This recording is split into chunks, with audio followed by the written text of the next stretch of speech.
Assalamualaikum warahmatullahi wabarakatuh. Alhamdulillah wa syukurillah. La haula wa la quwata illa billah, amma ba'du. Jamaah kajian Bulughul Maram yang dirahmati Allah Subhanahu wa taala. Pada malam ini sampai pada bab tentang mandi dan hukum junub.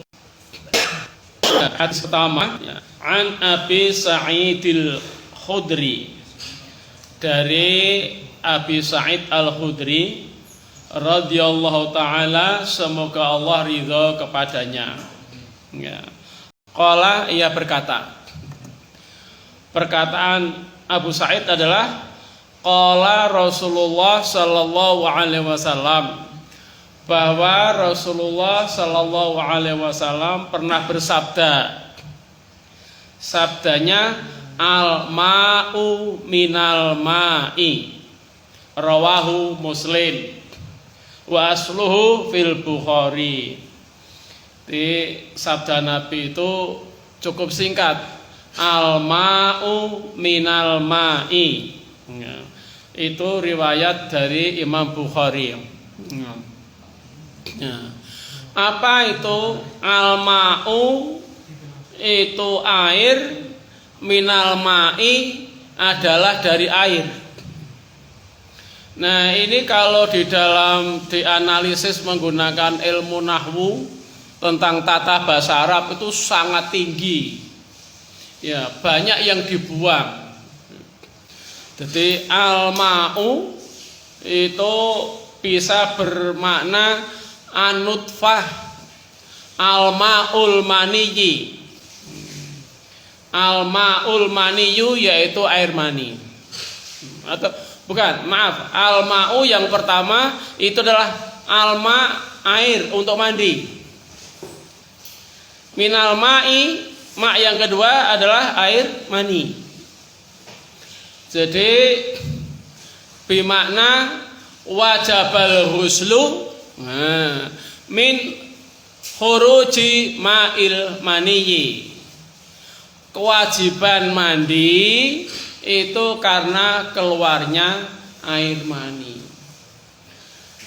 Jadi kalau dilengkapkan ya wajaba huslul akbari li khuruji ma'il maniyyi.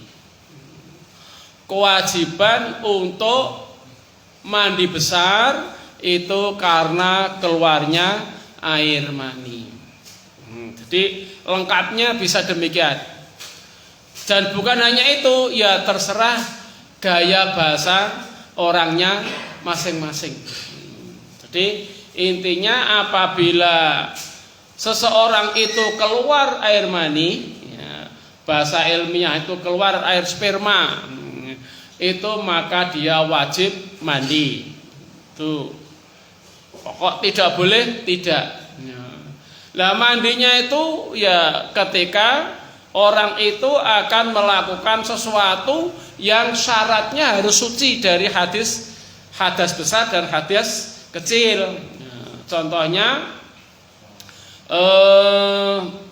mau sholat. Nah, jadi mau sholat itu juga harus suci, maka wajib mandi. Mau tawaf, ya.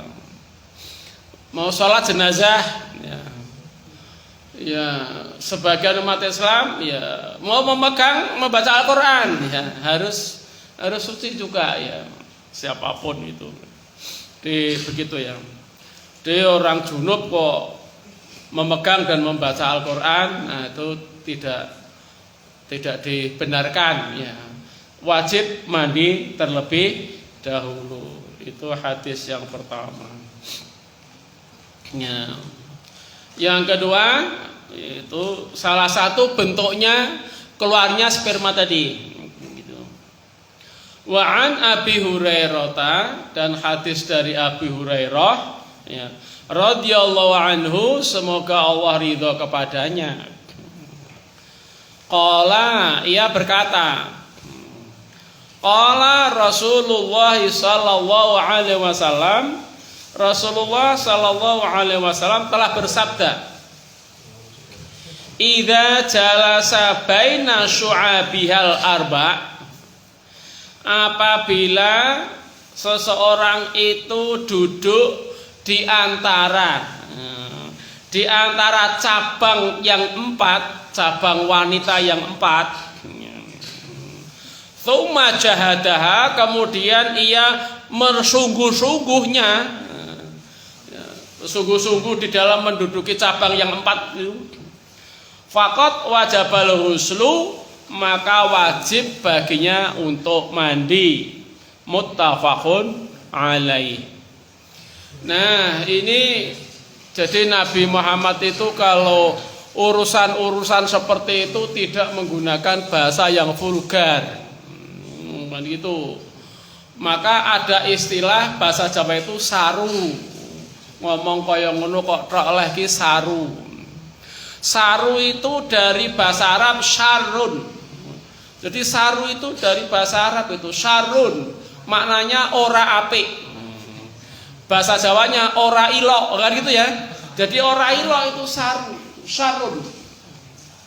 Maka Nabi pun mengungkapkan itu apabila orang itu duduk di antara dua cabang yang 4 ya, manusia itu kan cabangnya 4 ya, tangan 2, kaki 2 lah. Kalau duduk di atas itu lalu jahada itu sungguh-sungguh sak kuate, nah, gitu ya. Nah, maka terus dimaknani mencampuri ya.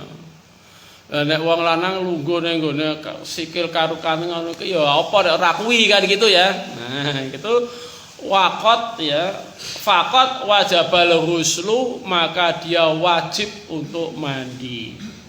Muttafaqun alaih, hadis riwayat Bukhari dan Muslim, untuk sahabatnya sama-sama dengan Abu Hurairah. Tapi wazada Muslimun, dan Imam Muslim menambahi wa illam yunzil, meskipun tidak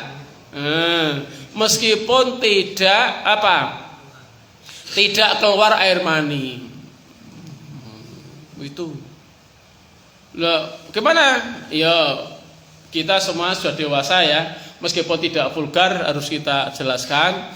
Itu memang ada seorang laki-laki sing duwe bojo nganti 4 umpamane ngono ya. Diladeni bojo siji kurang. Jadi belum orgas. Nah, akhirnya ning gone bojone siji nene. Genep bojo 4 lagi orgas. Lho gitu loh.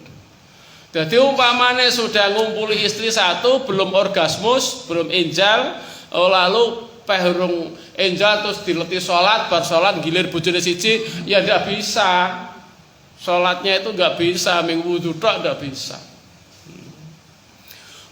Kadang-kadang orang itu terobsesi mengenai seksual itu sejak zaman Yunani itu. Laki-laki ku nek ora kuat ngono kuwi terus kurang marem, akhirnya gawe obat kuat. Gawe obat kuat itu zaman Yunani. Itu sudah ada racikan obat kuat itu. Kemudian juga zaman Islam, ketika Bani Umayyah, terutama Bani Abbas menerjemahkan buku-buku kesehatan dari Yunani, lah ratu bojone pirang-pirang, sing sah 4, ning sing dienggo cadangan itu luwih ka 100, maka disebut harem. Lagi muncul ya, jadi muncul usaha itu perkasa di medan tempur, tetapi juga perkasa di hadapan para wanita di malam hari. Bojone pirang-pirang. Maka menggunakan obat kuat itu. Sampai sekarang itu ya ternyata di Semarang ini banyak ya penjual obat kuat. Tapi aku nek liwat ngono kok kaya tawon wong weruh ngono. Tuku ning kono kaya tawon weruh. Tapi kok ning dinding dibuka. Nang dina dibuka iki mesti yo payu ngono. Ternyata modelnya antar ya. Pakai kaleng call gitu ya. Nah, gitu. Online ya, nggih online. Nah, itu kalau baru 1 kali belum inzal. Wah kok waya sholat kurung adzan leren, wudu tok, ndak boleh. Mau sholat juga harus tetap mandi besar meskipun belum orgasmus. Ya, ya memang yang namanya seksual itu ya siapapun itu tetap menjadi pilihan sesuatu yang sangat penting. Kalau tidak penting itu ya rasanya dianggap kelainan jiwa saja gitu. Nah, tetapi itu boleh ya. Boleh ya laki-laki lu kawin banyak juga boleh asal semuanya dinafkahi dengan baik. Kon adil itu tidak bisa. Tidak mungkin bisa adil itu. Tapi memang ada ayat yang ya kudu adil, ora adil ya siji. Ora siji ya pembantu wae kan gitu ya. Memang ada ayat begitu itu, tapi kan juga ada ayat yang lain. Nah, sehingga orang itu menafsiri sesuai dengan kehendak nafsunya. Siapapun orang. Kayak gitu. Apalagi sering terdengar beritanya, oh ustadz itu ternyata punya istri yang lain, lalu istrinya tiap harinya kaget ternyata punya istri yang lain, lalu minta cerai kan gitu. Ketika di pengadilan, laki-laki itu menikah lagi kan tidak perlu izin istri. Ada yang begitu itu. Sementara ada yang lain izin istri. Nah, ya sudahlah terserah. Ya. Kalau di Muhammadiyah gitu ya satu, istri ya satu. Kalau ada yang dua itu sudah sangat heboh. Ya memang dulu Ahmad Dahlan juga begitu. Tapi kehebohan Ahmad Dahlan punya istri itu kan tidak apa ya, tidak terkuar, tidak terbongkar ya, istilah YouTube sekarang itu tidak terbongkar. Ya karena apa? Begitu karismatiknya Kiai Haji Ahmad Dahlan. Orang itu kalau sangat karismatik di bojo papat itu ya ora ono sing bongkar ya gitu. Tapi nek mung ustad-ustatan gitu ya. Bojo loro dibongkar. Nah, karena itu untuk kita-kita ini ya biasa-biasa sajalah kan gitu ya. Boleh menikah lagi itu boleh kalau bener-bener istrinya mandul. Itu boleh. Kalau enggak ya jangan. Gitu saja. Supaya bisa membangun sakinah mawaddah warahmah ya. Wa zata Muslimun faqalat Ummu Salamah. Kemudian Imam Muslim terlewat. Wa an Anas radhiyallahu anhu, dan dari Anas radhiyallahu anhu semoga Allah ridha kepadanya. Qala Rasulullah sallallahu alaihi wasallam fil mar'ati. Rasulullah sallallahu alaihi wasallam bersabda, berkomentar tentang wanita. Taro yang mimpi fi manamiha, di dalam tidurnya perempuan itu, mayar rajulu, seperti mimpinya laki-laki. Qala, kemudian Rasulullah bersabda, tartasilu, ia tetap wajib mandi. Loh, wajib mandi. Masa wanita bisa keluar? Ya bisa keluar. Ya tanya sama wanita sana. Kita kan bisa. Jadi keluarnya wanita itu kalau mimpi merasakan nikmat. Kita laki-laki kan juga pernah ya. Istilahnya mimpi basah itu kan memang merasakan keluar sperma itu. Tetapi setelah bangun loh kok enggak basah. Itu artinya orgas. Merasakan nikmat. Nah itu perempuan kan juga bisa, kan juga merasakan orgasmus. Jadi kalau perempuan itu mimpi bersetubuh lalu merasakan nikmat di dalam mimpi itu, ya ketika bangun ya kering-kering saja, ya wajib mandi. Karena indikatornya adalah mayara rajulu, seperti apa yang dialami mimpi laki-laki, yaitu mengalami kenikmatan. Itu wajib mandi kalau akan melakukan sholat. Wa zada Muslimun, kemudian Imam Muslim nambah lafalnya, faqalat Ummu Salamata, maka bertanyalah Ummu Salamah, salah satu dari istri Nabi itu, wa hal yakunu hadza, apakah seperti ini? Hadza seperti ini, ceritanya tidak disebutkan. Ya, intinya bahwa wanita tadi mimpi sampai mengalami kenikmatan, mimpi mengalami orgasmus. Qala, jawabnya Nabi, na'am, ya seperti itu. Famin aina yakunu syabbah. Ya. Lalu dari manakah terjadi persamaan? Ya, persamaannya itu tadi. Intinya adalah mengalami kenikmatan, mengalami orgasmus. Ya. Saya pernah ya, laki-laki nek sekumpul wong papat wong limo tidak punya acara, semua santai, meskine ngomong ngalor ngidul.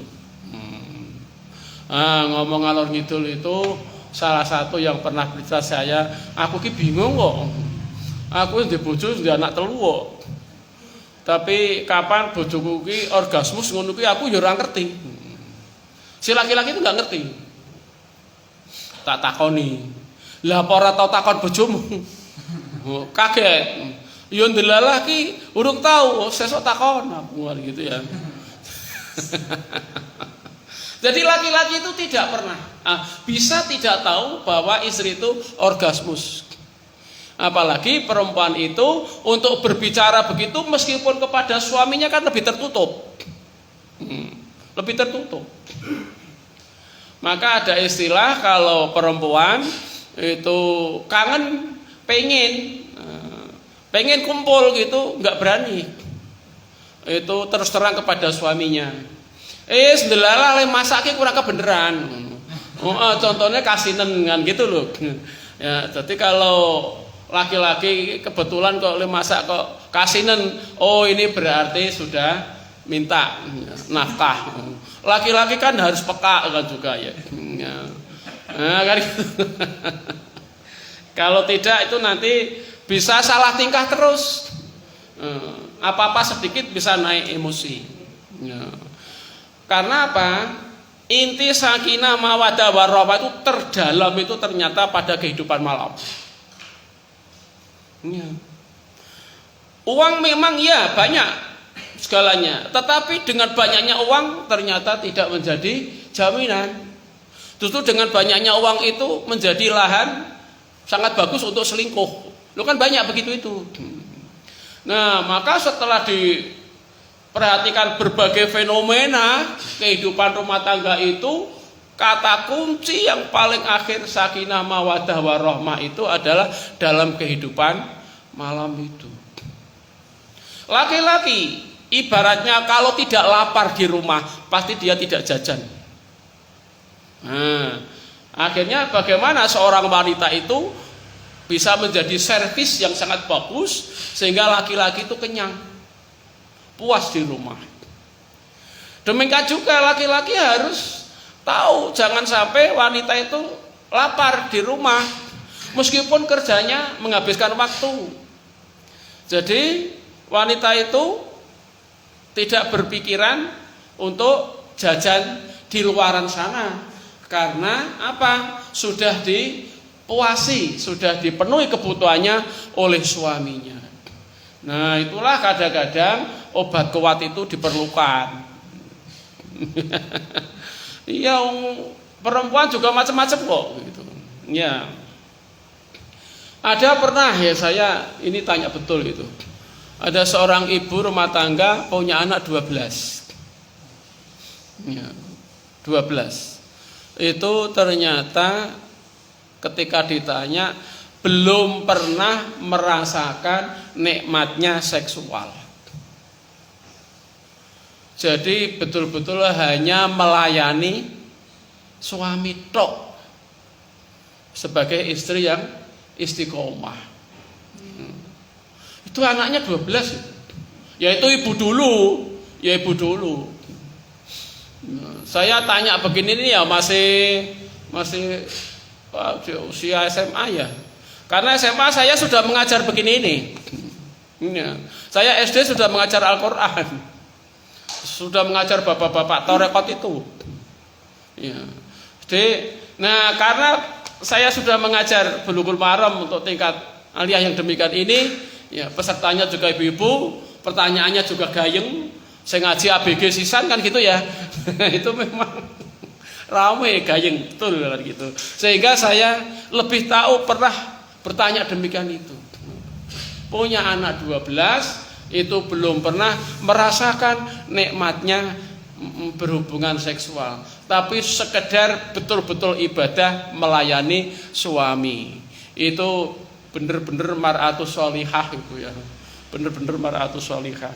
Nah, itu jarang ya wanita seperti itu. Ya. Wa an Aisyah radhiyallahu anha, dan hadis dari Aisyah semoga Allah ridha kepadanya, qalat, ia tanya, karena Rasulullah sallallahu alaihi wasallam yartasilu min arba'in, bahwa Rasulullah sallallahu alaihi wasallam itu mandi karena 4 hal. Jadi bukan mandi biasa ya, mandi keramas ya. Pala itu karena 4 hal. 1, minal janabati, karena junub. Junub dan janabah itu beda. Kalau junub itu keluar mani itu bukan karena hubungan antar kelamin, karena mimpi, karena mungkin ya masturbasi ya. Tapi kalau janabah itu saling, jadi hubungan laki-laki perempuan enjal, itu namanya janabah. Jadi Rasulullah tidak pernah mandi karena junub. Karena junub itu swalayan ya. Jadi keluar karena dikeluarkan secara mandiri. Ya itu Rasulullah tidak pernah. Tapi janabah. Wa yauma jum'ati, dan mandi karena hari Jumat. Ya, hari Jumat. Di ketika sholat Jumat itu Rasulullah mesti mandi. Jadi jangan sampai bau badan itu tidak enak karena kumpul dengan banyak orang. Wa minal hijamati, dan dari hijamah. Hijamah itu bekam. Jadi kalau dari bekam itu Rasulullah mandi janabah, mandi ya. Ya, lo iki bekam. Ini ternyata janabah. Iya. Bekam kan karena dengan orang, ya. Tidak mungkin bekam sendiri, itu tidak bisa. Apalagi bekam di belakang tidak bisa. Janabah mesti dengan bekam, mesti dengan orang lain. Nah, ya apa rahasianya wallahu a'lam. Tapi kalau habis dari hijamah, umpamane panjenengan ke mana, Masjid Agung ya, Masjid Agung, lalu bekam di sana atau ngundang orang bekam, itu ya habis itu diharapkan mandi besar ketika akan sholat. Ini kadang-kadang terlupa orang ini. Saya juga pernah terlupa ini. Ya, mandi besar hijamah bekam di Masjid Agung. Barampung adzan, lali wudhu langsung ikut sholat. Nah, itu salah sebetulnya gitu. Kalau mengikuti sunnah Rasulullah gitu loh, ya. Wa min ghuslil mayyiti, dan dari memandikan mayit. Jadi kalau ada orang meninggal dunia, Rasulullah biasa itu memandikan mayit itu.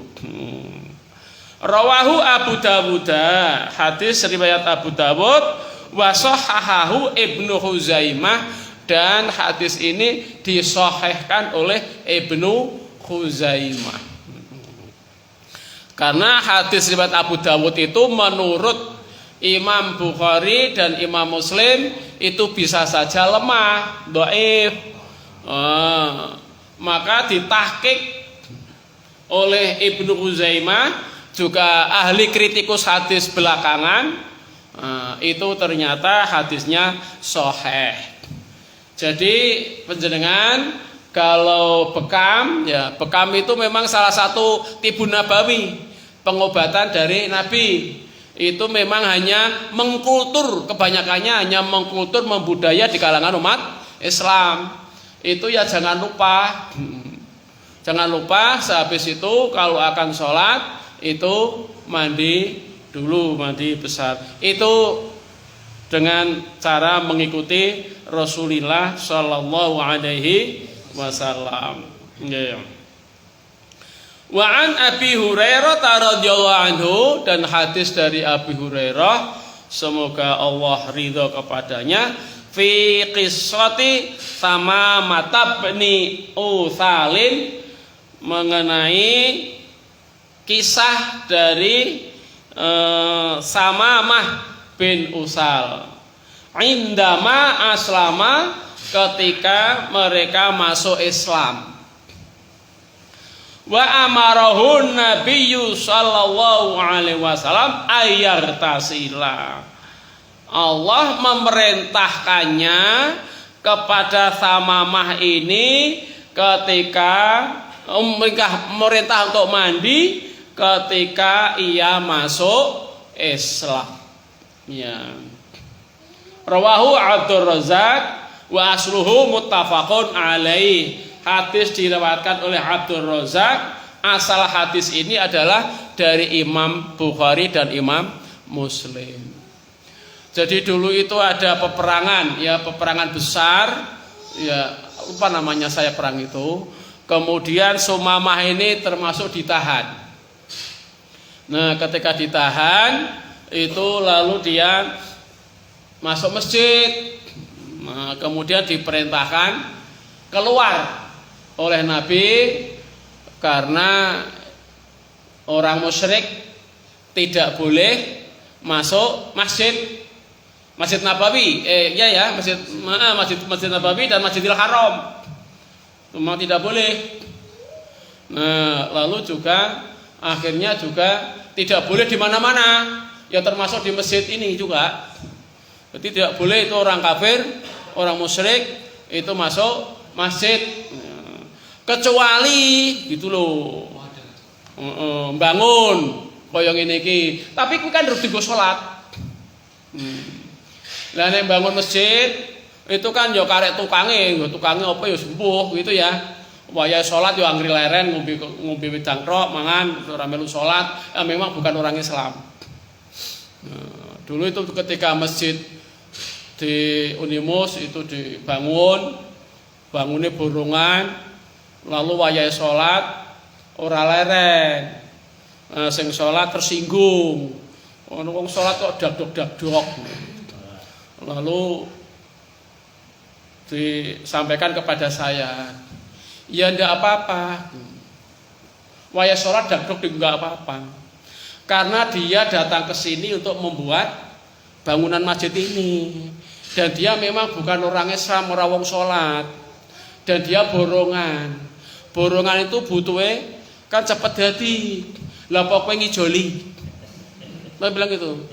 Kowe leren setengah jam, kowe ngijoli duit setengah jam kena. Engko nek kena penalti kowe ngijoli. Beda.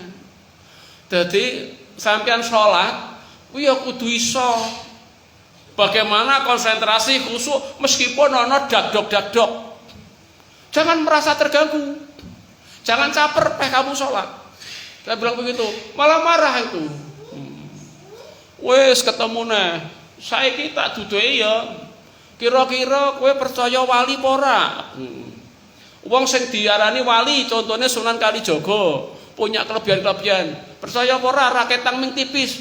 Ya percaya. Tak kandhani ya. Ana wong salat supaya nek khusyuk kuwi dilatih apa? Nyetel dangdut sak banter-bantere. Nyetel dangdut sak banter-bantere salat. nganti ra krungu kuwi. Ngono kuwi ana ning Semarang. Saiki wong isih urip, aku kan gitu ya. Dadi kowe aja baper. Nah, salat begitu. Akhirnya malah prai ra salat ning masjid. Tapi kan jalan terus. Ya serapopo memang nggak bisa. Kalau saya ya wis biasa salat nggon rame-rame ya biasa. Soal khusyuk karo ora itu kan tergantung kita ya. Meskipun ora khusyuk, saya yakin nalika rukuk, nalika sujud pi dosa rontok. Lho itu lho. Ya paling tidak secara formal ngerontoke dosa. Wong dosa kuwi reget. Lho kan gitu. Maka ya akhirnya iki lagi dibangun. Wayahe zuhur kono leren pora. Nek ora leren dagdog-dagdog aja mbok sengeni gitu. Ning ewadene pas wae jam 12 leren ya alhamdulillah sehingga tidak mengganggu sampean le salat lho. Saya mung jagani kalau demikian itu. Ning nek tukange harian kuwi jam 12 wis mesti lerene kan gitu ya. Nek borongan bisa saja tidak istirahat. Untuk mandi besar setelah memandikan mayat tadi. Itu tuh harus mandi besar atau mandi biasa aja? Ya mandi besar. Nah, kalau di desa itu kan banyak kan ya mandi biasa itu keramas biasa, tidak mandi besar yang bodi. Ya jawabannya itu kan judulnya itu kan mandi dan juno. Jadi Rasulullah itu arbaun itu satunya di antara itu. Lah yang lainnya kan mandi pagi sore kan ora dirembuk. Nah itu ya. Kan ora dirembuk. Itu itulah mandi harian. Itu tidak dirembuk. Nah, kita itu kan ada mandi biasa, mandi besar dan mandi bebek. Nah, ada tuh mandi bebek ya. Nah, kalau di desa saya banyak itu mandi bebek itu banyak.